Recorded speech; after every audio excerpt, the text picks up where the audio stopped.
Welcome to the Model Rail Replacement Podcast, helping you get to your onward journey. A friendly service that helps you get from A to B, or probably nowhere at all.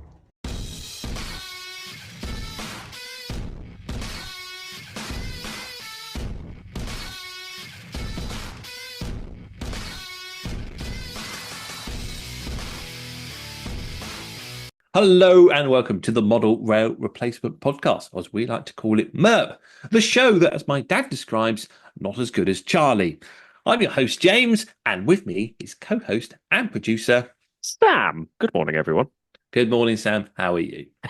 Yeah, I'm all right. I'm okay. This dark, moody, miserable weather's affected my mood massively in the last week or so. I've been very grumpy, like not intentionally. I'm not a massively grumpy person, but in the last week or so, I found that a lot of things have just irritated me way more than they should have. So apologies if you've spoken to me in the last couple of weeks because I've been an insufferable person. Let's go with person. How are you? I'm good. I'm good. Yeah, I suppose it's that lovely tropical November weather that we've been enjoying. All of a sudden, finished with immediate effect. And I know your part of the world didn't get it, but it was tropical one day. Next day, the fields were covered in snow. It was bit of a swap round. And yeah, We were sat here, basically everyone posting pictures of snow, and we were just like, it's definitely not snowing here.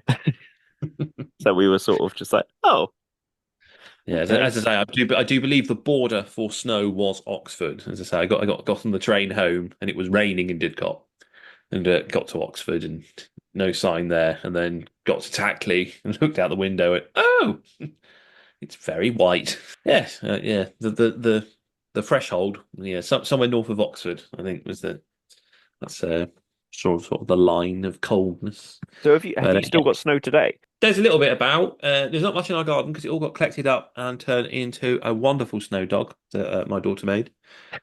She's done an excellent job. She even used, like the snow dog from the film, socks for ears, and yeah, it looks very cute. It looks like our old Staffy, actually. So I'm quite in awe of it. So, but yeah, there's a bit left in the fields, but not much. Oh, fair enough. That makes sense. But So, that is quite a cute little thing. yes, yeah, I'll send you a photo. Thank you. Yeah, take that, people at home. Yeah, you don't get to see it, only Sam.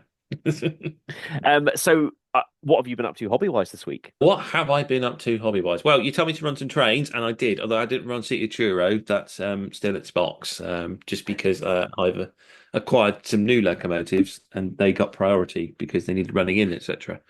So yeah, I think that's really all I've been doing. Is just yeah, I got the layout running. Annoyingly, the swing gate. No, this is most annoying because someone on my YouTube went after 8 months of that swing gate being there, went, "You'll have trouble with that gate." And I was like, "It's been there for 8 months. It hasn't caused me any issues."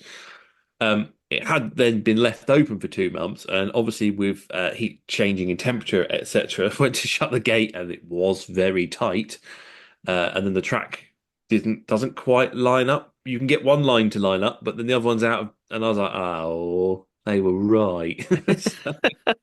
Curse those know-it-alls being right. Damn it! Yes, indeed. Yes, it's yes, it wasn't what you said. It was the way you said it that annoyed me, and what annoys me even more is you were right. So, yeah, that was the only issue with it. I mean, I managed to maneuver the gate, so you can get the tracks to line up, but you have to do it every time you shut the gate at the moment. So it's a bit of an issue. It's not drastic, but if you keep going in and out, it's not like how I intended it to be that you could just pass through and not have to worry about it. So yeah, it's probably something I need to look at. But yeah, that's all I've really been doing, I think. So yeah, just tidied it up, ran some trains around. I did a bit more work on the N gauge layout with the station buildings and platforms. I can't remember if I was telling you last week I was doing that. So I'd merged a couple of Kestrel kits, and that looks quite good. And some of the buildings have been repainted. In fact, I'm definitely certain I mentioned it. But yeah, I'll put like the wall on the platform and stuff. So scenic wise, it's I think it's just waiting for ballasting and a bit of scenery and a back scene. So it's It's getting there, that one. It's not too far off. Nice. And yeah. Is it a fun layout to play? Oh yeah, definitely, definitely. Yeah, the boy keeps coming in here and wants to play with it. And yeah, with the fact that you bring a train in, you couple up the pilot behind it, and pull your coaches out, and you can let your train out, and then eventually it'll go round to the shed, and you go on the turntable, be serviced, and the pilot puts the coaches back in the platform, and another engine then comes off shed and picks them up. Yeah, there's a lot to do on there. It's a lot of play, I suppose, is the best way to describe it. It's not just trains going around in circles. Yeah. There's, I think it'd be definitely more entertaining for him. I think he was getting a bit bored with just running around in a circle, which when you're little, it's kind of fun. But I don't know about you. I kind of like that sort of thing of kind of a puzzle solving model railway, I suppose is the best way to describe it. A bit like an Inglenook. So what have you been up to on your layout? Because I think when I saw some Instagram images, there was some like trees and foliage appeared around your bridge. Yeah, I went wild. A nice So pun. yeah, thanks. But yeah, in short, I've been adding clump foliage, flock, trees, and bits like that. I basically wanted to start adding some color to my layout. I found every time I was taking photos, it was just a case of that there was brown of the bridge, brown of the riverbed, brown of the bits that I'd painted at either end, and I was like, I need to add some color here. So now I've got browns, I've got greys, I've painted the seabed floor. I think I've painted it 3 times because I wasn't happy with how the colors worked. Yeah, I've done a lot of painting. There's a lot of greenery. There's a lot of color on the scene now, which when you've got browns, greens, oranges on your layout, and then you've got blue, mostly blue locos coming through, it's a really nice color contrast for when you're taking photos and stuff. I've had quite a bit of fun taking photos and bits and bobs like that for it. So yeah. Yeah, that's good. Um, Yeah, that's how modelling used to be, didn't it? Like the use of sawdust as well, and stuff like that. Back in the, if you subscribe to Railway Modeler, and you got all the back issues going right back to the very start, so you can have a look. And if you sort of go look at the 80s and 70s, how scenery was done then, that's usually the sort of the main technique. People were making their own scenery, like you say, with sponge and then there's sawdust and stuff like that. So yeah, that's quite cool. So yeah, news time. First things first, then I suppose is what just came in on an email just before we started recording, and this is the news from Daypol that they are to bring back their MRA wagons. Now these run in a set of 5. They are. Well, I say were commonly seen on the network as a set of 5 ballast wagons that they could tip. And they've got the liveries of Rail Track when they were originally designed, the Network Rail bright yellow, and there's even looks like a Network Rail weathered yellow, sort of more faded down colour. These are very lovely models. They are a recommended retail price of 225. If you look around for your usual discounts, you can find about 191.25. But I do believe these wagons have all now been rebuilt into sort of just a standard ballast wagon. I can't remember the code. I kept passing them at Hinksey Yard and kept going, what are those wagons? So I had a little bit of research and it turned out that they were rebuilt from these wagons. But yeah, I'm not sure when they were rebuilt, around 2020, 21, I think. So before then, it's great for your modelling period. Sort of it's rail track, probably 19. When did rail track go? About 98, 90. I'd say I'm put a guess in that 98 off the top of my head. I can't quite remember when Rail Track was finished. I think Rail Track was disbanded in about 2002 off the top of my head. So yeah, it's a good time period there for them.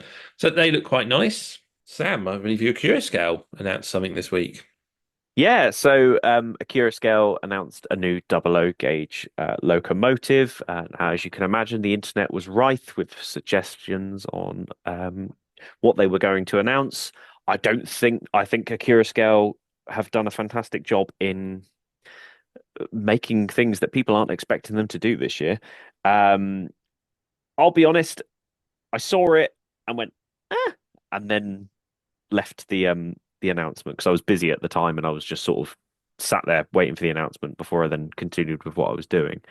So it is let me see if I can get this right. So it is a Hunslet, is that right? The Austerity, It is a sorry. Hunslet, yeah. An Austerity Hunslet or a Hunslet Austerity, depending what way around you want to say it. Yeah, they're okay looking locomotives. There's nothing wrong with it, and Scale have done a really good job of it. I'm going to say the thing that Scale did the best on this video was they really teased what the announcement was going to be because um, during the intro for it, Steve, who's the project manager, was walking around and like standing next to locomotives. And just as you think that he's about to announce that it's the locomotive behind him, he'd then go, "But it's not this one." And then he'd move on to the next one. And then he'd be like, this is such a beautiful locomotive. Someone should model it. It's not going to be this one. And I thought they did that very well. It was, it was, Was there any of them that after it was announced what they were doing that you thought, well, no, do that one? I think a lot of people thought that on many of the ones. For me, no, because they didn't pass any diesels or EMUs that I was like, I need that. Um, I didn't see it because I got past their teasing by the fact that I was in bed. So I just woke up to the email and had a look, and I was like, oh, okay. Wasn't expecting it. Was a bit surprising, and I remember talking to a colleague at work. They were also the same, like, oh yeah, wasn't really expecting that, and not. So a curious choice, I think, is the best way to phrase it. I get why they're doing it. It's part of their Powering Britain range and fits in with their other sort of a lot of these locos went off to collieries and that and worked as private owner engines. Um, so yeah, it'd be interesting to see their take on it. But yeah, I think the internet was hoping that it seems to be suggesting that they're going to be doing a HST because apparently somewhere in one of these videos or post they accidentally revealed that they were doing a HST. It's like in the background, or so the internet rumor mill suggests. But we'll have to wait and see in that one, I suppose. yeah, I think that's a bold choice if they do decide to do a HST. But who knows? Stranger things have happened. In Yeah, terms of liveries, I feel like it's probably the smallest livery collection that Scale have announced for a loco. That doesn't mean to say that they're not going to announce one of their special locos, but they've effectively got a BR black, what I'd call a mustard yellow color LNER. They've got a national coal board in sort of like a very dark grey, like a charcoal grey, then just a red color, a green national coal board, and then what I thought was a London Transport one, but it's the United Steel Company livery. Um, I mean, it looks great. I looked at the loco and thought that there's nothing wrong with what they're doing in terms of the loco, but I wasn't sat there going, I need it, which is obviously great when you're already struggling to use all the locos that you have at home anyway. yeah, yeah. It's I'm sure there'll be people out there that like it. I think there's a few variations to the locos that they're producing that haven't been produced before. So there's obviously that. I'm going to put my money on their Curious Cow exclusive loco being the Wilbert from the Dean Forest Railway.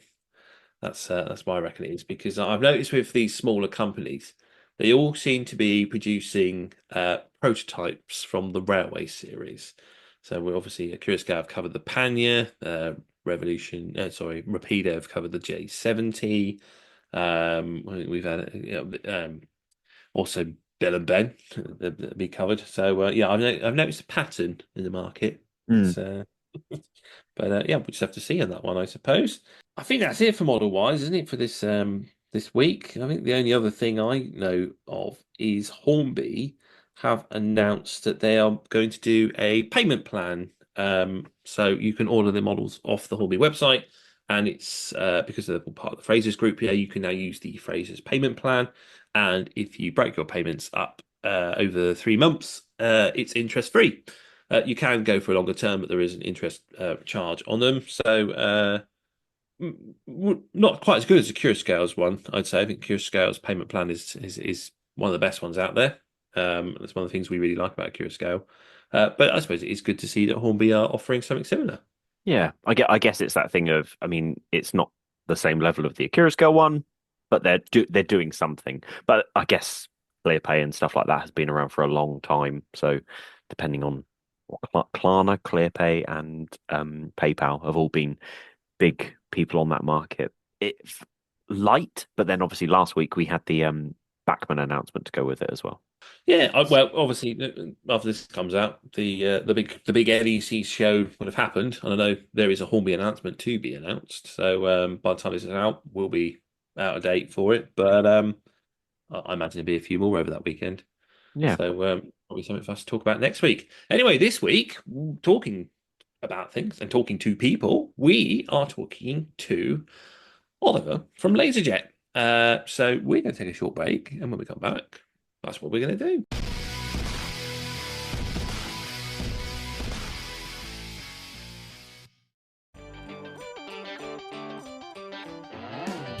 Look at that! You see that there?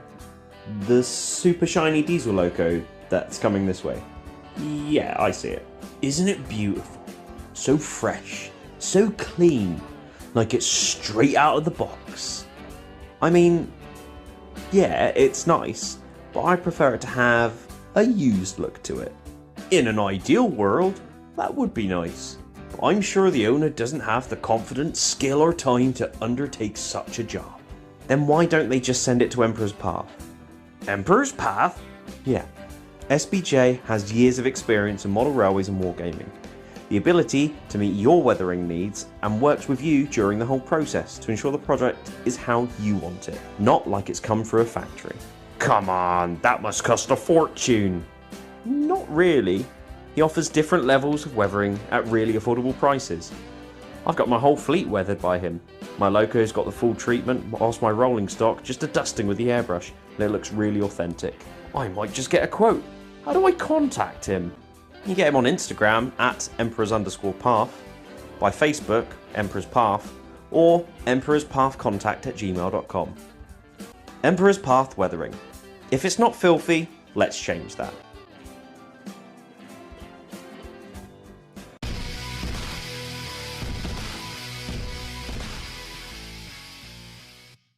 Okay, we are back and we have another guest this week for the podcast. Now, this guest has an amazing 113,000 subscribers on their YouTube channel, so they're quite well known. I am, of course, talking about Oliver from Lazerjet. Hello, Oliver. How are you? Hello, I'm very well, thank you. How are you? I'm not too bad. I'm not too bad. I'm keeping well and all in the model railway spirit. It's wonderful to have you on the show. Now, my son, he absolutely loves your channel. He watches it all the time. He's a real fan. But you might be, and people at home may be questioning why we have you on the show, because you are a railway modeler, but you are more well known for your railway simulator videos. Yeah, they're wonderful things to watch. Do you consider that it would be railway modeling? Do you think as a computer game? Do you think it's in there? Do you think we can squeeze it in that category? Well, yeah, I mean, I've loved model railways ever since I was very, very young. But for me, when I do gaming, it's kind of like the same thing, because even though it's in a simulator, you still get to build your own railway, and because when you do modeling, you build like a section of a yard. But in Train Simulator, you can build not just like a little yard or a depot. You build you can literally build a whole railway, and you can either copy or make railways that exist, or you can just go crazy and just make your own railways. So Train Simulator and Model Railway are actually very similar. It's just model railways, you're doing it by your hands, but on Train Simulator, obviously you're using a computer screen and a mouse and keyboard. Excellent stuff. So that's what I wanted to cover, just make sure the listeners weren't complaining that we had a gamer on. But so have you always been into model railways, trains, etc.? Give us a bit of history about your railway background. Oh, my model railway background is actually quite stupid, so we're gonna have to forgive me. But I never actually built a model railway when I was young, because I didn't really live in a big house. My house was way too small, so I always had to buy starter sets. Well, my family bought me starter sets, and I laid them down on the carpet and had them go around in a circle. And then sometimes, when I'm finished with them, I either leave them out, and they always get tread on. So I always have to I always have to ask my mum and dad to buy me more model train sets, and they always say to me, put them back in the box when you're done. It's like, okay, I'll put them back in the box when I'm done. Never did. The model railway collection I have now, nothing is original from my childhood. Everything is bought as me living on my own, and now I need now, and because living on my own, I know how expensive these models are, so I know how I have to look after them very well. But when you're a kid, like because you get your mum and dad to buy these little models for you, you don't really understand how or know how hard it is to actually look after these things. So, but now I do. So my history with model railways is not the greatest, but I didn't really have enough space to actually build a proper a model railway. So I just use starter sets, and it's kind of a family tradition that once a year at Christmas time I always get either like a wagon or a starter set or a little tank engine for Christmas. But sadly none of them ever survived the whole first year. So I don't really have a great model railway history, unfortunately. That's funny. We've all got to start somewhere, isn't it? And it's nice to have that little starter set at least. Do you think that's why maybe you moved into the railway simulator because of those space limitations? That sort of you wanted to get your railway fix, and that was the best way to do it. Well, I played Microsoft Train Simulator before I even did model railways, and I don't know how to explain it, but like for a train simulator, it actually feels like you're in command of an actual train when you're sitting in the cab and you see all those throttles moving. But for a model railway, like it's a lot different because because having a little railway or a little loco in your hand, you get the sense of feeling and touching the actual model, and you gotta handle it with care. So it actually feels more like a real locomotive, even though it's really tiny and it just fits in the palm of your hand. But I really do like the model railways just as much as the railway simulator games. That's cool. Yeah, I think what the perfect combo would be if someone developed the railway simulator so that you could drive the loco on the simulator that's going around your layout. I mean, I think they'd have it nailed then, wouldn't they? You know, just putting ideas out there for the future. Hornby, Backman, I etc. I think you're selling yourself short a little bit there because so for me, I first discovered your channel, and it was one of I think it was your old layout that you started building, which was the 4-track big loop that you had in one of your rooms. And oh yeah, that was huge. And I found the way you were building it was infectious, and I wanted to see it grow and all the building you were doing it. And then when you announced that you were taking it down and building a new one, I loved how it looked. I liked what you were doing with it, and it's always really interesting. And even I know this morning I watched your Class 47 review from a model you bought recently, but I watched your Thomas episode where you had all of them laid out in the yard and you went over all the different models and stuff. And I think some people think that to have a model railway, you have to have this big, massive thing that runs around, but you still have a model railway and you're still getting to build it and use that thing with your hands. And then likewise, I got really into your train simulator videos because it so happened that a lot of where you do like the challenges where you put loads of different locos against each other, and it just so happened most of the ones that you were doing were locos that I liked. And I really I am a gamer at heart. I used to be a really big gamer, but nowadays I have to make that decision of what platform. I can't have several platforms. It's just not in my wheelhouse. So I'm not a computer gamer, PS5 or anything like that. I'm a Switch player. So I vicariously live through watching your train simulator videos, and I think they're great. So I think you've sold yourself a bit short there, and they are really fun to watch as well.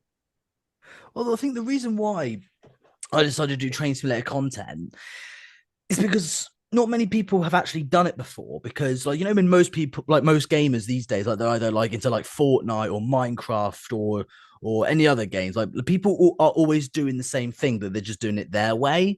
And I thought to myself, what can I do on YouTube that no one hasn't really done before? I thought, well, I'm a train enthusiast. Why not I just do train simulator content and just see what happens?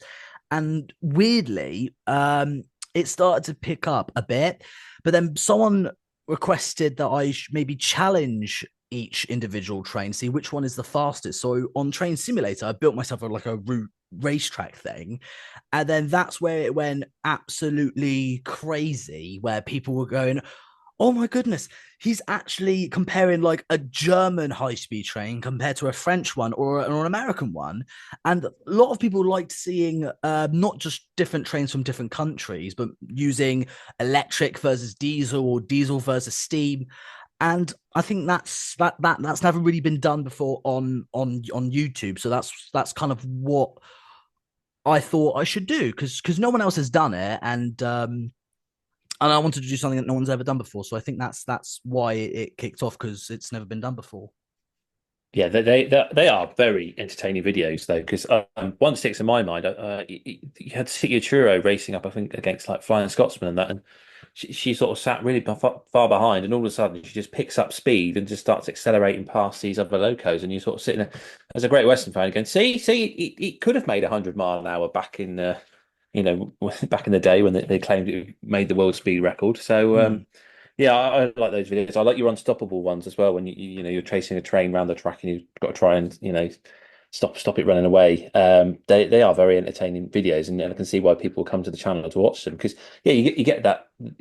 For those who like trains, you get a bit of trains, and for those who like gaming, you get that as well. And they're exciting and they're fun, and it does it sort of beats that stereotype that trains are a bit boring, a bit sad, and all that. It's like, well, no, here's someone having fun with trains. They are fun, they are enjoyable, and yeah. So I think it sounds right. Yeah, there's much credit to you and your channel for what you do for the hobby and making people aware of it. So yeah, it's something to be proud of there. Well, I was gonna say, like, when you say like my unstoppable videos are like watching a train run away or seeing them at high speed.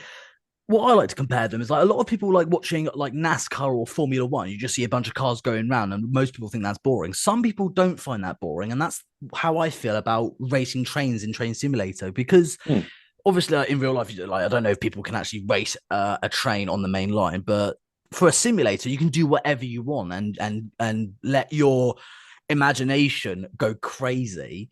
So that's why I thought, like, doing like the racing videos and, like you said, the unstoppable videos.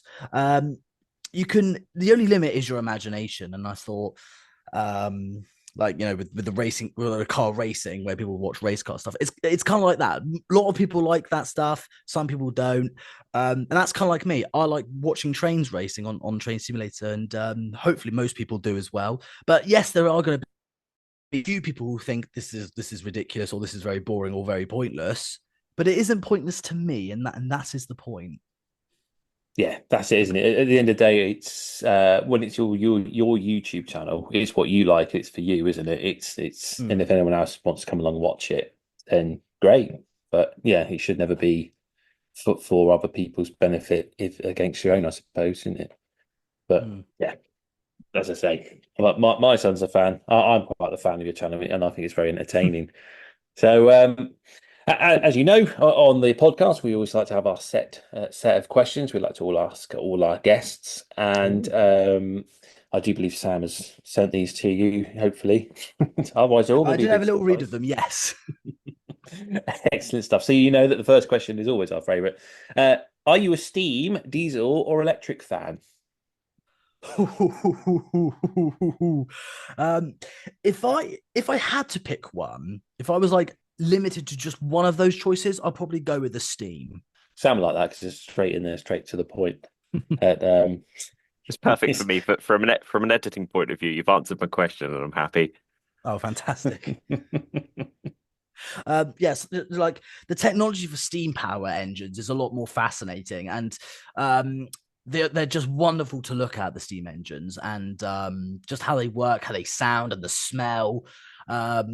Because I go to the Watercress line a lot for like steam galas, and when you like, sometimes they let you in the cab, and just like when you feel the heat and the belly of the beast, and you just smell the burning coal, it's just it's lovely. And I just think steam trains, or steam locomotives, sorry, are a lot more fascinating, and I just think they're a lot more prettier to look at. Yeah, because I was going to ask, obviously you haven't grown up in the age of steam or just seen it in preservation, but you do have quite a few videos on your channel showing that you go and see all these steam galas and that. So yeah, it makes sense that such the steam would be your choice, but yeah, you're right. When you get to go in the cab and you feel that heat, like you say, off the fire and the smell. I don't think you can beat the smell of a steam engine. I mean, I like diesels, but when one goes by on the main line, that smell of the hot oil and burning coal after it's just passed through, you can't beat it, can you? No, you cannot. Right, so yeah, that's Steam.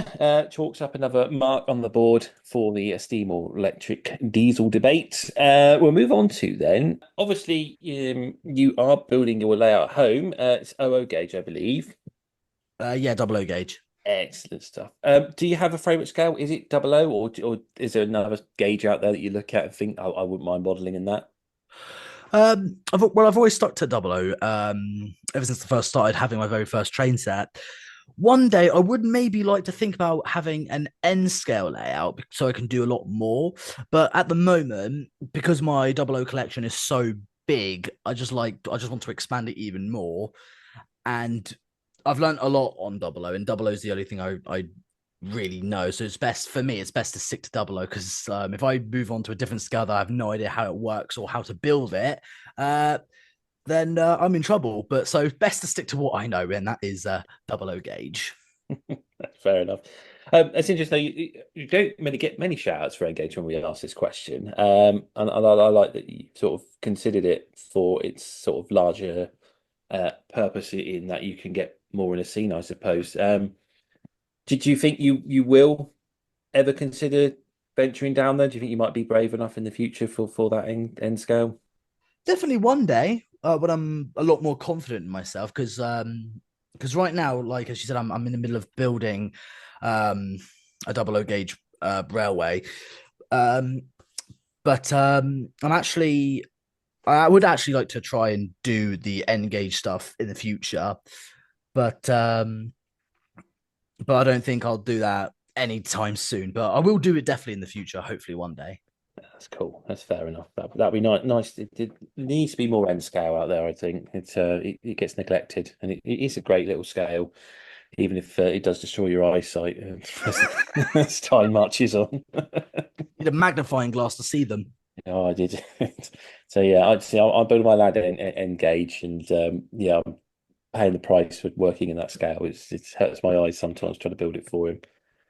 More happy in my OO, so I can understand why you would go for OO gauge.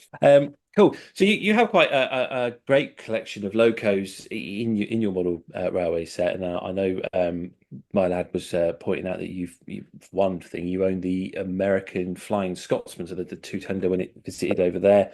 And then, as Sarah's mentioned already, you have quite a number of the Thomas range locos, which are becoming quite collectible these days, especially the old Hornby ones.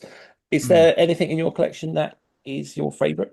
Well, I don't think I could pick one out of my whole collection, because to me, all of them are precious to me. But there is one I would like to say that I really do like, and because this literally got delivered to me just a few days ago, and it's probably one of the nicest models I've got. It's a Bachmann Jubilee class in BR green with the lake crest, sorry. Slightly weathered, and it's, in my opinion, is probably one of the nicest models I've ever owned. It's not the most expensive one, and it's not maybe not be the fastest one ever, but it is certainly a really good model to look at. I think the Bachmann Jubilee class. That's a nice choice. There is a nice model. There's something about the Jubilees I quite like them. They're very, very smart engines, aren't they?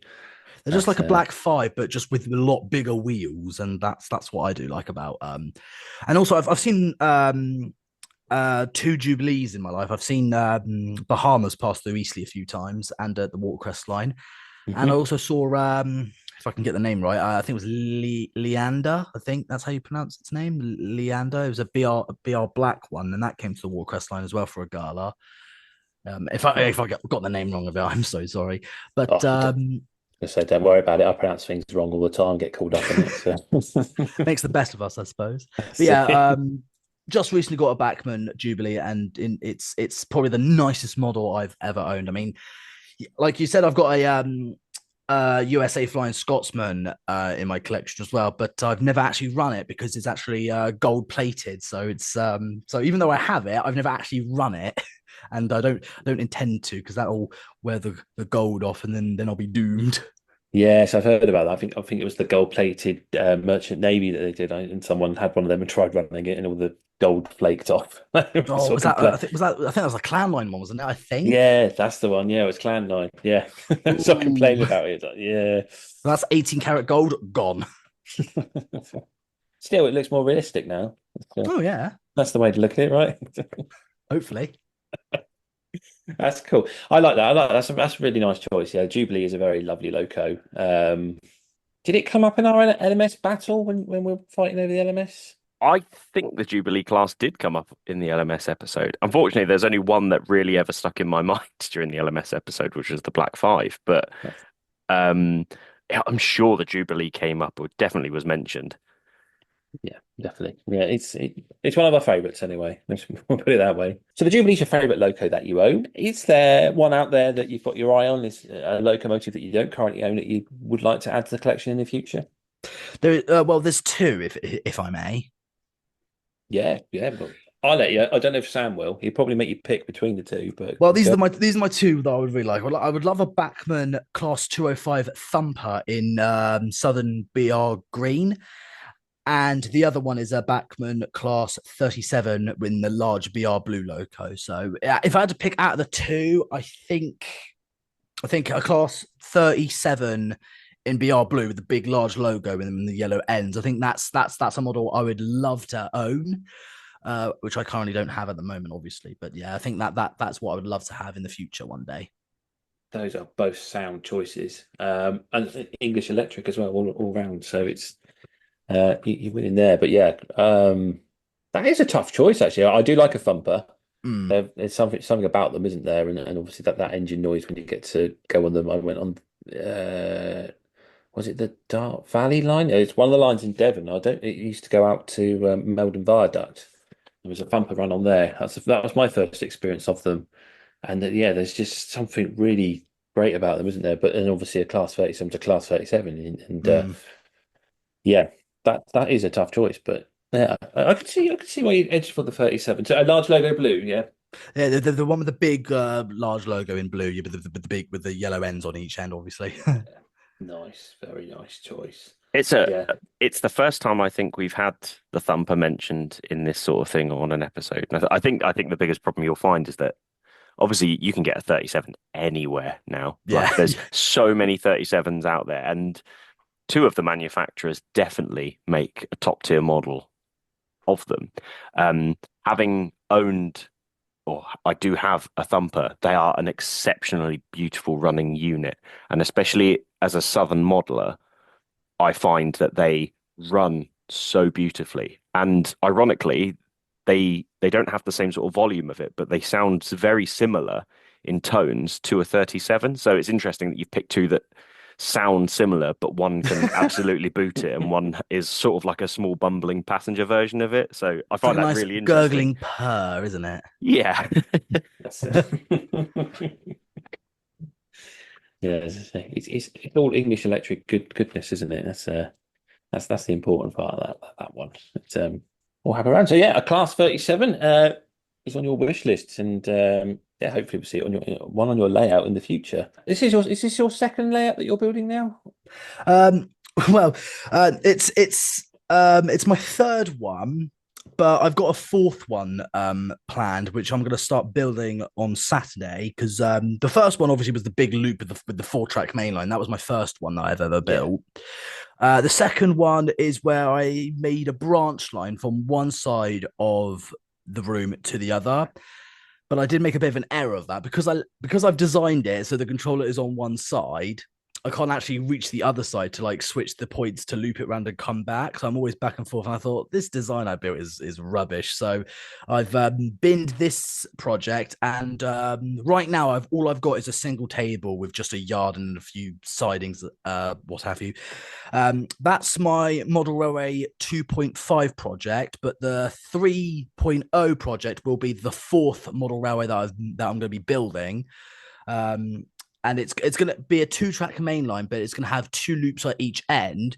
But one side is going to be slightly raised, and the lower side is going to have a few yards and stuff. So hopefully I can run engines at full speed rather than just having going that 5 miles per hour from one end of the table to the other. So hopefully I'll have like a main line that will go around in a loop one day. But I'm actually going to be starting building it this weekend, hopefully, if things go well.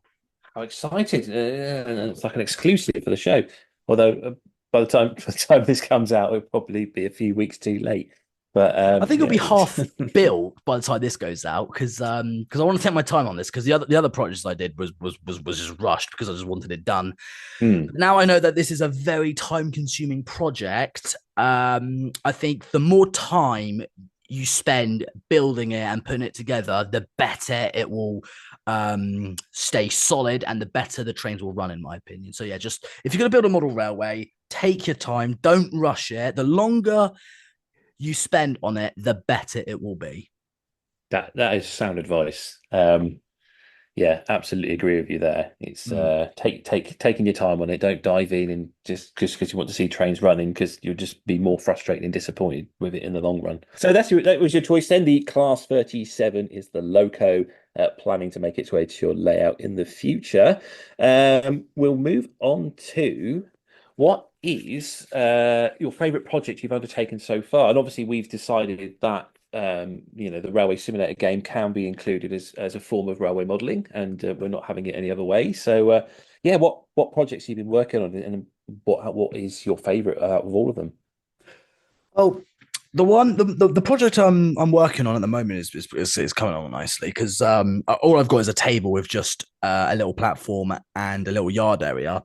But I've just recently bought myself a railway shed, and I've put ballast in a yard area, and I've used my my airbrush, which I recently just bought because my old airbrush got ruined. But I'm going back to airbrushing again, and I've added some like weathering on not just on the locos but on the tracks as well. Like sometimes in a depot you see like clean ballast, but then like near the tracks you see like a bit of dirt and just general filth on the ballast down on the rails.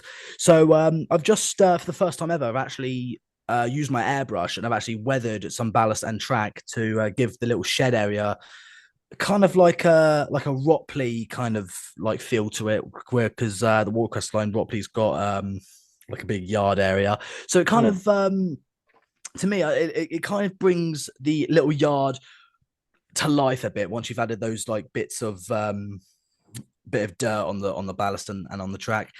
And I've never done it before, and it's something I'm actually genuinely proud of, and probably definitely will be doing it again, because just because you do stuff for the first time doesn't necessarily mean it should be your last time. So I've been basically building a yard area for my current project that I'm working on, and it's coming along nicely, and the shed looks amazing. And in my opinion, I just think that not just weathering locos, weathering your actual railway layout is a very rewarding work in itself. Because a lot of people like only weather their locos, but if you actually like use an airbrush on ballast and track, it is very rewarding work. Yeah, I think this is music to Sam's ears, really, because obviously Sam is a weathering guy, and it's great that you've bought that airbrush and you've had a go at doing the track and all around the shed area. And I absolutely agree. It's as soon as you add that bit of colour or tone, I suppose, in the case of weathering, it really does transform what is essentially looking like a toy train set to a model railway. And it's so great that this is your first go at it, and you've decided, yeah, I'm going to do this. And you're absolutely right. The first time shouldn't be the last time. Practice makes perfect, isn't it? And I can imagine you've got some great results out of that, just from spraying a little bit of paint over your ballast. So yeah, that sounds brilliant. I have been taking pictures of how the project is progressing. So I will be posting pictures of like before and now and after pictures on my Instagram, so people can go like check that out if they wish. And like, you know, and I do a lot of before and after photographs, because people can see like what it looked like before and go like, oh, so that's how he did it. And then when they see the after the finished result, they're like, it looks like a totally different railway. You wouldn't even be able to recognize from what it was before to what it is now. And you'll be like, there's no way just by using an airbrush you can do that amount of detail. And it again, it's so satisfying, and it's very relaxing as well. You don't like, it's one of those things you don't have to rush, because you could take to up to an hour to a whole day of just completely airbrushing bits where you think needs a bit of a touch-up detail.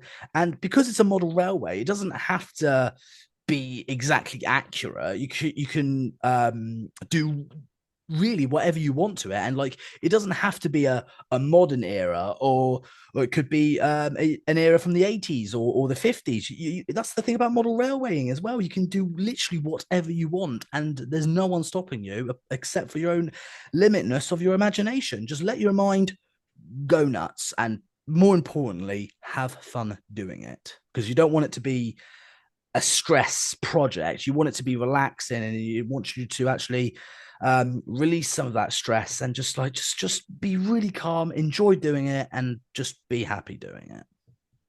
Yeah, I think that's absolutely great advice there for anyone coming into the hobby. As you say, just enjoy doing it, don't rush doing it, and like you say, it does transform things. That's your favorite project you've undertaken so far, and I think it's a great shout out for the airbrush there. We'll move on then and ask you, what is your next hobby purchase? And as we've got quite to point out, we have decided that Train Simulator will count on this one. So maybe it's an expansion pack or something like that, or is it something model railway related? Well, I was thinking of something model railway related, because earlier I said I was building another model railway project. I would like to see scenery, like buildings and like, you know, like those little miniature cars and like little miniature people.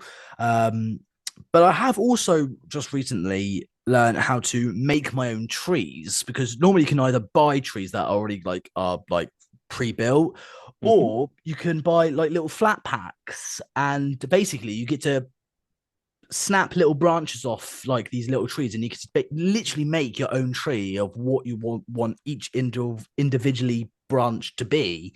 But yeah, you can literally make your own tree any way you want, because not every tree is exactly the same. So if you wanted the branch going up or going down or left or right, so I would like to have a go at doing more scenery stuff, like buying buildings and like little cars and stuff.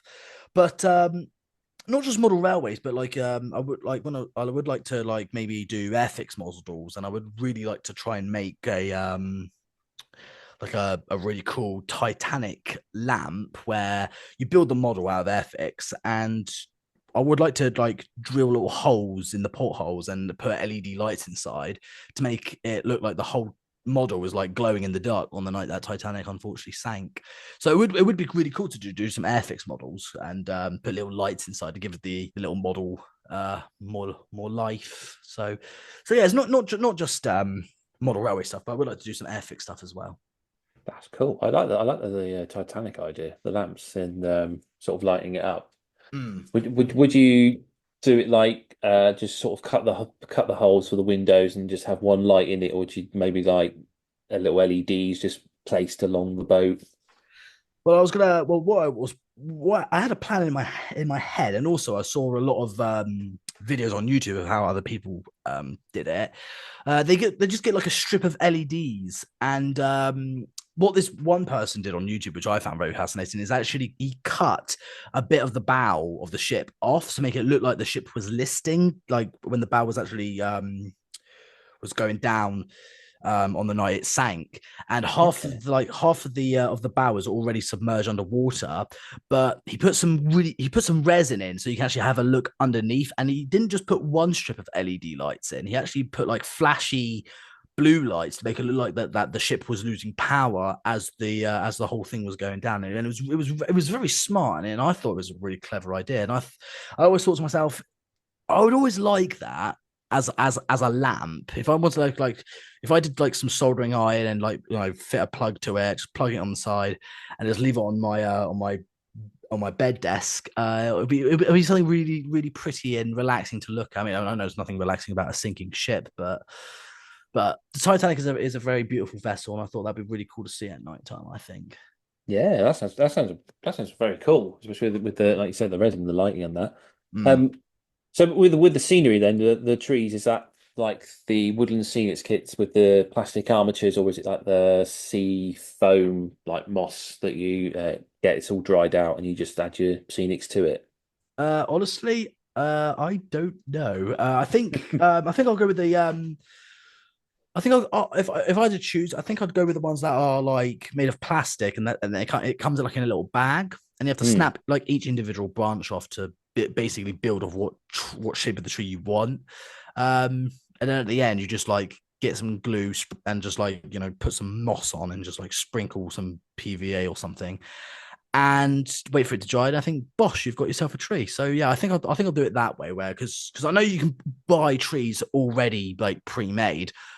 Two very good reasons why I wouldn't. One is the cost, because it's like 20 quid for like only two trees, and also, where's the fun in that? Like if you're going to be a model railway builder and like a model railway enthusiast, you want to build these things yourself, really, because I mean I know it might not have as much detail as a pre-built one, but like it takes away the fun, and like you want to build it all yourself, because like it's no fun buying a tree that's already made, isn't it? Like you want to make these yourself. That's the whole point of being a modeler. It's like you have to build these yourselves. That's the fun of it.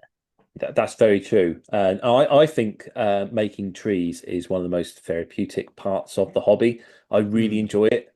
I've had a go at a few things. Like I said, I've done the sea foam and various trees. I've tried the woodland scenics plastic armature. I've also done, I don't know if you've ever seen the technique of get like copper cable or wire, and you sort of bunch it up, you twist it round, and then you pull all the branches out and sort of tease it out that way. Oh, I've seen that. I've seen it on YouTube. Yeah, Yeah, that's really cool. yeah, that one is I think my favorite way of making a tree. And it's definitely enjoyable. So yeah, I can see why that would be a future hobby purchase and why you'd want to do that. I like that, and I like your Titanic idea as well. That does sound very cool. Well, I'm just thinking outside the box. I just thought, like, if it doesn't all have to be like model railway stuff. I mean, it's still modeling, just not with the railway.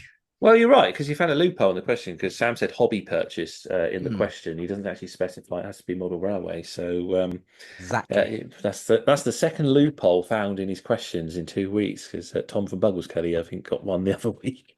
So Sam will be making these more watertight in future, I'd imagine. I'm amending them as we speak. Just currently furiously writing like legal answers to the questions and how you can't avoid my strenuous interviewee question. Just basically, I'm just trying to make better questions. So I hope thanks. it's more watertight than Titanic's bulkheads. Let's hope so. Right. We'll move on and ask you, what is your favourite part of the hobby? Oh, that's a good question. I think is I think it's actually running the trains, but it's not just seeing a train go backwards and forwards. I fit all my model locomotives with a TXS, I think a TXS sound decoders, and it's listening to like how they move, and it gives the railway more life once you fit like a sound decoder in your locos. And oh, and some of my models do have like built-in light functions as well. So again, it brings the railway more life and just gives you more options of what you want each loco to sound or what you want each loco to do.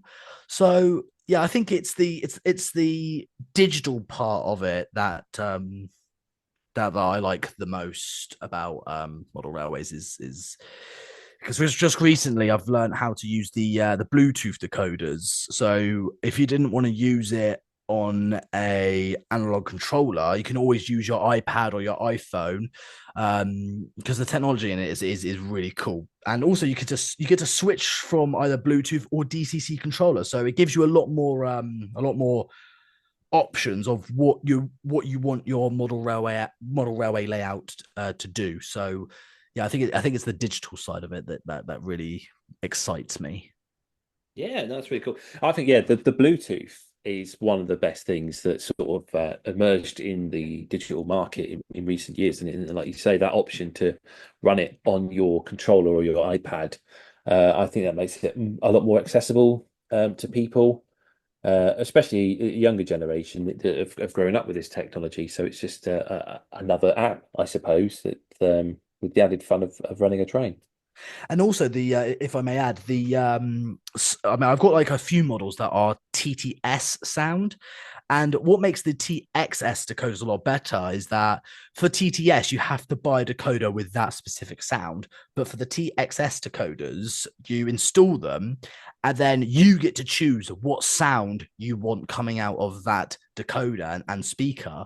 So all the decoders are the same, and you get to literally choose if you wanted, or I don't know, if you wanted to add a class 31 sound to a Helljan class 33. I mean, I know a lot of people will disagree with that, but just using that as an example, because that's what I've done.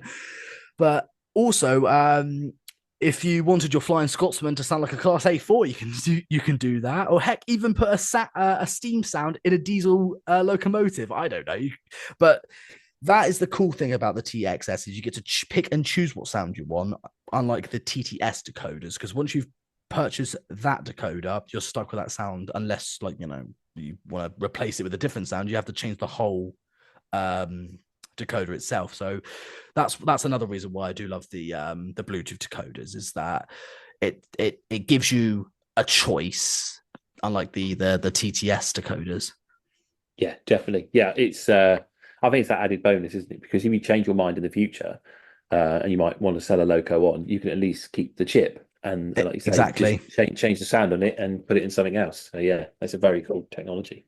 Mm. Yeah, so I like that as well. The digital side of things is your favorite part of the hobby. That's very cool. Yeah. So your favorite part of the hobby is the digital side of things. I think that's quite a refreshing thing to hear, and I think that promotes future growth. Really, if digital is coming through and encouraging people into the hobby, and yeah, I can see why that would be your favorite part. So you mentioned that you are about to start layout number 4. If when you do start it, is there something on there that you think that you will need to have on your layout? So a station or a depot, or maybe even a turntable, something like that. Well, I'm glad you asked that, because I actually have a drawing of my plans on my computer, and in the drawing there is where the track will loop round. On one loop there'll be like a yard area for trucks, wagons, coaches, and on the other loop there's going to be a shed with a turntable in it where the engines will sort of live in. So in order for the engines to collect their consists, like their cargo train or passenger train, they'll literally have to travel from one side of the layout literally to the other side to collect their train, and then out the side and they come, and then they're off, basically, because sometimes trains do have to like drive on the main line to drive to where their job starts, where they actually have to like pick up their goods, and then they're out on the main line. So that's kind of what I'm trying to go for here, is where engines actually have to drive a light loco out of the engine shed and drive to the yard area where they actually have to pick up their own wagons, rather than just like getting out of a drawer and then just like putting it on the tracks yourself, where the wagons and coaches are already there waiting for you. All you have to do is just get your engine and just pick it up. Yeah, well, that is true of real life of the railway, isn't it? Because I can tell you that between Old Oak Common and Paddington, that's 3 miles. So back in the day, those engines were travelling a good 3 miles, like Loco, to go and collect their coaches for work. So yeah, I like that idea, and that sounds like an excellent sort of addition to the layout, and it adds that extra sort of play feature to it, doesn't it? And a bit more entertaining if you are taking your engine from one end of the layout to the other and then bringing it back. So yeah, I can see why you want to add that to the layout, and I look forward to seeing layout number 4 and how you get on with your build. It sounds very exciting.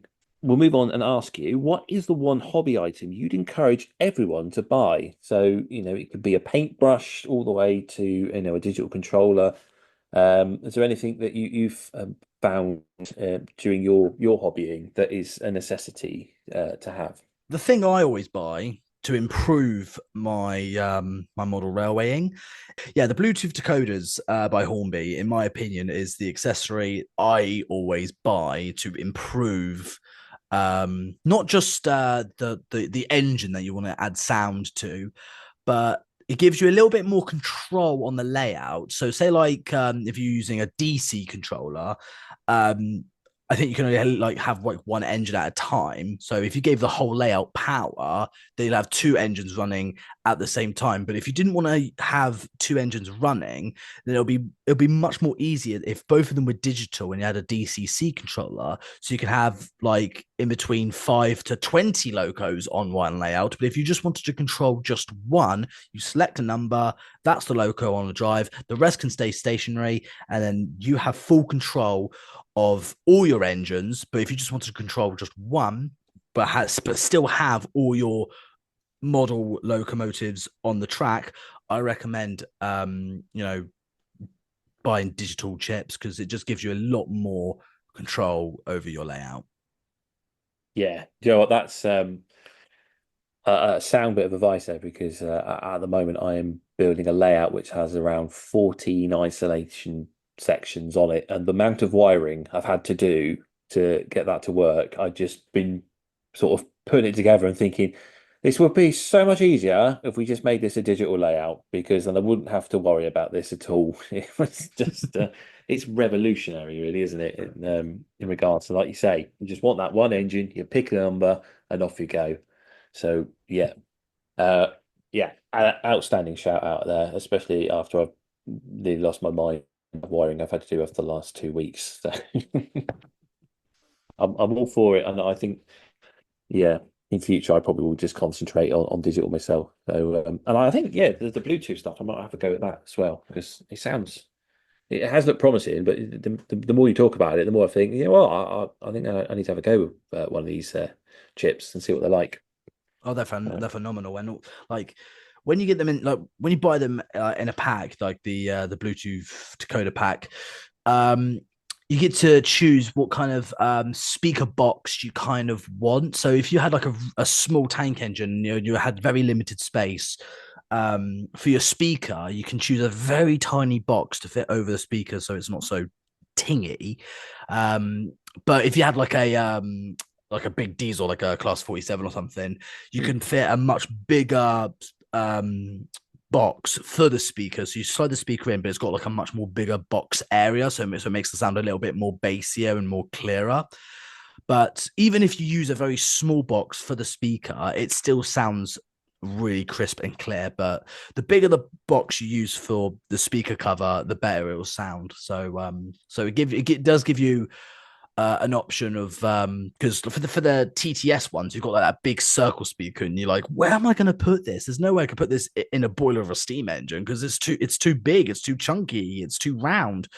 So you have no choice but to put it in Nintendo, because that's the only place you can realistically put it. But if you had DCC ready locos that are that's in the actual locomotive and not the tender, and you can't fit the speaker in, for the Bluetooth decoders, you can easily fit a speaker into like the smoke box area or something. So it's in my opinion, I'd definitely go with the Bluetooth decoders, because they save you a lot of space, it's less hassle, and there's a lot more stuff you can do with it. It's very, very cool. Yeah, I think I'll definitely be having a look at that in the future. Thanks for the tips. I like it. Thank you very much. I'm not professional. I'm just saying my personal opinion. It's not a professional one. It's just a personal one. Yeah, that's fine. That's fine. We always like a nice umbrella of opinion on the show and people's ideas, and that's sort of one of the great things of the hobby, the encouragement of sharing those ideas. And sometimes someone can think of something that you just didn't think of yourself. So Yeah, no, so that's a great shout out. Right. I don't think it'll make it to air, but obviously we've been discussing exhibitions whilst we've been getting to know each other. And you mentioned that you've been to a couple. Do you have a favorite exhibition? And is there a particular layout that you also have a favorite of? And when we ask that, it can be any layout that you've ever seen. It could be like your granddad's or something in a magazine or maybe even Penny Museum. So yeah, do you have a favorite exhibition and a favorite layout? Well, my favorite expedition is the one I always go to, no matter what weather it is, and it's the one in Fareham, at the leisure centre. That's the one I always go to once a year, every year. But next year in January, I'm going to the Model Railway Show in Eastleigh at Barton Peveril College.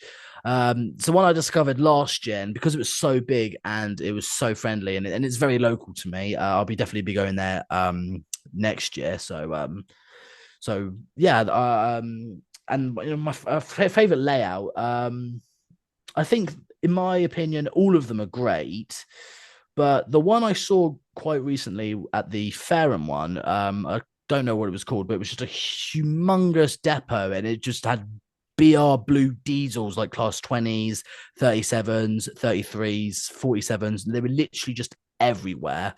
And the detail in the weathering, not just on the locos, but on the track, was absolutely phenomenal. And it was also what cargo the trains were hauling, because I just saw this class 33 coming into a station with just would look like coal trucks, but they weren't full of coal. They were full of just scrap metal, and the detail, it looked like it was pure scrap, because of the amount of detail in the weathering and the colors that the person chose for it. So I think the big diesel depots are my favorite ones, because they're always so busy. But I do like calm, relaxing branch lines where they're just like in the middle of a mountain, and sometimes you see like a very calm, relaxing waterfall, like just like underneath of a bridge of a track or something. But I do like the diesel depots most of all, like, because it's just so busy and a lot of work has gone into it. And I do love the street lamps, the lights that go into it. So the amount of work that people put into these diesel depots, that's what truly wows me. Yeah, there are some great ones on the exhibition circuit, isn't there? Oh, there's lots. Yeah, I'm again struggling to think of names. I've seen a fair few. That's just top of my head. I'm trying to think. But yeah, I always like the diesel depot, and like you say, there's always a hive of activity on them, isn't there? And the extra little bits of detail you get to look for and spot that, it always feels like they've just gone the extra mile into keeping you entertained, but whilst the locals are moving around, and just those little cameos you can spot. So yeah, I can see the appeal of the diesel depot on the exhibition circuit. Cool, thank you very much. There's a favorite exhibition and layout there. Right then, we coming on to our very last question, which is one that many people have sort of given us curveball answers for. And that is, what's your favorite resource? So, when it comes to researching and ideas and that, what do you like to turn to? Do you go to YouTube? Are you looking through Instagram? Are you on Flickr? What's yours? Well, being a fellow YouTuber myself, I think YouTube is, for me, the place to search, because there's so many like how-to videos and videos that show you what other people have built. I mean, I know, like, because you have like sometimes you're like YouTube Shorts and stuff, which not particularly a big fan of, but sometimes I do look on Instagram to see like what other things other people have posted. But mainly, if I was like, if I was in a bit of a jam and I needed some advice or I needed some help or something, I normally turn to YouTube. So like, how do I, like, you type in the search bar, like how do I fix this and this and that? And there are some videos that do really help, but sometimes you can get videos that are not exactly what you're looking for, but they still give you good advice anyway. And you're like, oh, I did not consider that. That's not what I'm looking for, but that is also good advice. And I'll save that video, and like that, I'll come back to that if I ever want to do something like that. But Yeah, me personally, I think YouTube is the best place. Well, for me to search for stuff if I needed any advice or someone needed to show me a how-to video. I think YouTube would be the best place for me. Yeah, no, I think it's a clear this season, definitely a clear winner with our guests so far. Um, I think possibly YouTube's been the answer for with everyone we've spoken to, and like you say, you can find anything, and there's always someone who's done a video on how to fix something or build something, Hmm. and yeah, I can. It's definitely a great resource. I personally don't know where I'd be without YouTube. Like not just model railway, generally fixing my house. You got a pipe leak. What do I do? Turn to YouTube. How to fix a pipe leak? Oh, there you go. That's Just use tape. that's it. If this Pick up person can do it, why can't I? that's it. Pick up the phone and call your plumber. That's a good idea. Why didn't I think of that? Oliver, it's been an absolute pleasure to talk to you, and it's been really wonderful getting to know you. Oh, thank you for having me. It's been absolutely fun. Yeah, I no, you're more than welcome. I'm so pleased you come on the show. Um, yeah, I was really looking forward to talking to you, and it hasn't disappointed. So yeah, thank you very much for coming on. You're very welcome. We are going to take a short break, and me and Sam will be back with our social media shout outs.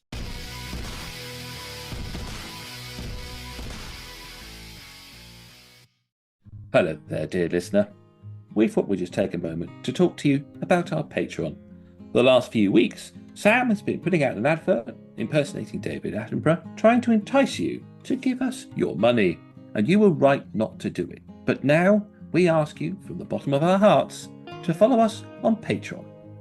If you do want to support us in what we do, and you believe that what we do is good enough that you want a part of your money, you can find us on Patreon, and you can start donating for as little as $1 a month. It's in dollars, it's in freedom credits, however you want to say it, but eventually it will just take the pounds from your bank account. And if you do want to support James and myself, head on over to Patreon. There's varying levels and tiers that you can do, and there's even a tier where I'll weather stuff for you, and James gets the benefit of it. So why not support us on Patreon today? Indeed. And that way we can get new microphones so you can stop complaining that you can't hear us.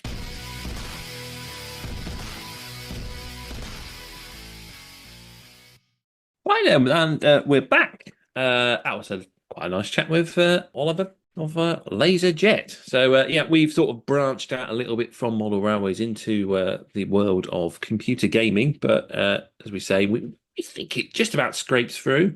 And also the NEC show that's just passed and happened, that also had a rail simulator there as part of the show. So if they're counting it, we're counting it. But yeah, it was a good old chat, wasn't it? It's really interesting talking to.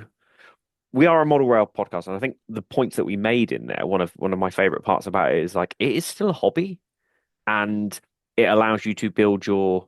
I guess if you're designing a layout, if you have Train Simulator already, you could do it in Train Simulator. Like, I don't know why you couldn't. And it lets you do something that you can't do on your model railway, which is see the cab view of everything. So yeah, it really, really interesting chat. And I'm following Oliver's model railway build as we talk, and I'm excited to see where it goes. I think his new one that he's designed. So since we did that interview, he has posted. He's effectively done like a dog bone sort of style loop, but it's almost in a corner, so the dog bone loops round the corner as well. So, but it looks good. He's finally got the loop up and running, and I think it's just a case of getting the two main lines, and then he can take off with it. But yeah, really interesting chat. And if you would like to hear more chats that are model railway related, but talking to people who have a particular different role in the business or have a different skew on it, let us know, because I thought this was a really fun chat to do with Oliver. Yeah. And also keep my brother quiet because he's been desperate to come on the show, but he drives real trains, but he doesn't have any model railway. So I guess that the thing is the point is that we're asking the questions about the model railways, and like at the end of the day, Oliver gave us answers that relate to the hobby.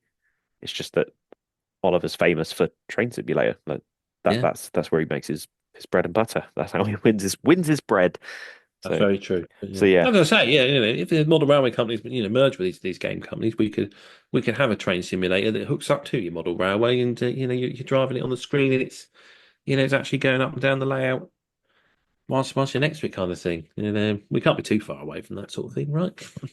yeah, I'm sure someone's made something very similar to it already. Definitely. Cool. Right. Well, let's try and not keep people too much longer, because I think we've been rambling on quite a bit for this episode. Should we go on to the exhibition calendar? Yes, let's. Right then. It's a big one, everyone. Buckle yourselves in. Here we go. So for the weekend of Saturday, the 30th of November, there's the Rainhill Model Railway Club, and it's their Christmas Model Railway Exhibition 2024 at the Rainhill High School, which is a new venue, in Warrington Road, Rainhill, Merseyside. So that's on Saturday the 30th. And over the weekend of Saturday the 30th to Sunday the 1st of December, the Blackburn and East Lancashire Model Railway Society have their Christmas exhibition 2024 at the Ostwald Twistle Mills Business Centre. That's a mouthful. Clifton Mill in Pickup Street off Moscow Mill Street in Ostwald Twistle, Lancashire. And that's it. That's all you got for this weekend. Just 2 exhibitions. Obviously, everyone's winding down for Christmas. I think there's usually a big one in Manchester at one of these weekends. But, yep, that's all you got for this weekend. Shall we do our social media shout-outs? Yes, let's. My shout out for this week is QNE Railroad. That's QNE Railroad. Now, we've gone back to the American, Canadian, Australian sort of style of modeling on this one.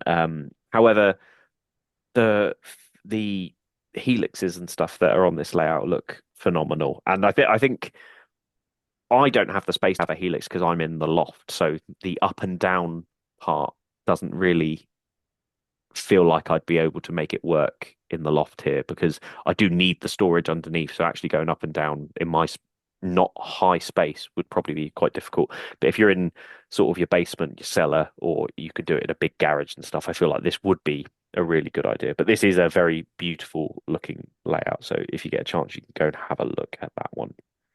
Yeah, so I just had a little Google there. And I said, yeah, the QNE Railroad, the Quebec and New England.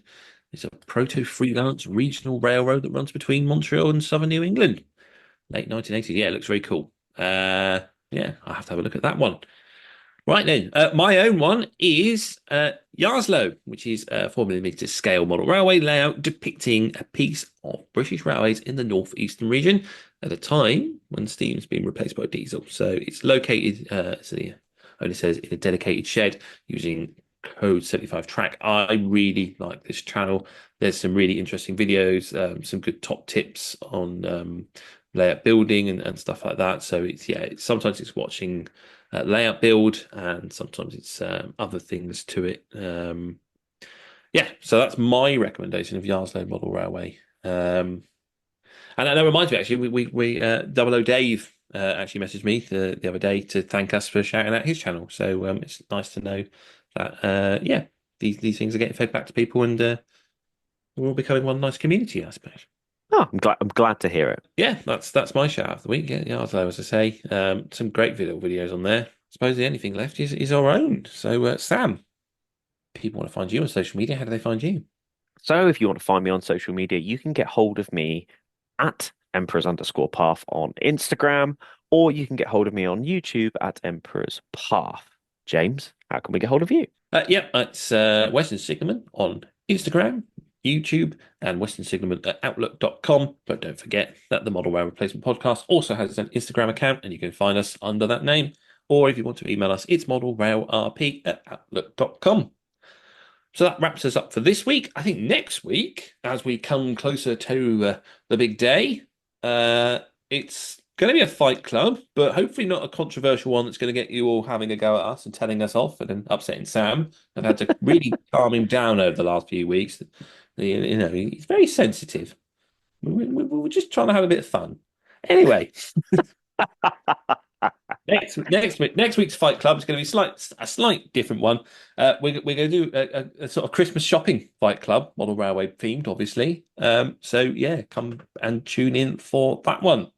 But for the time being, all I can say is that hopefully we've been entertaining, informative, and have replaced your model railway, if only just for a little bit. I've been James, and with me, it's been Sam. Thanks for listening. This service terminates here. Please ensure you take all of your personal belongings with you.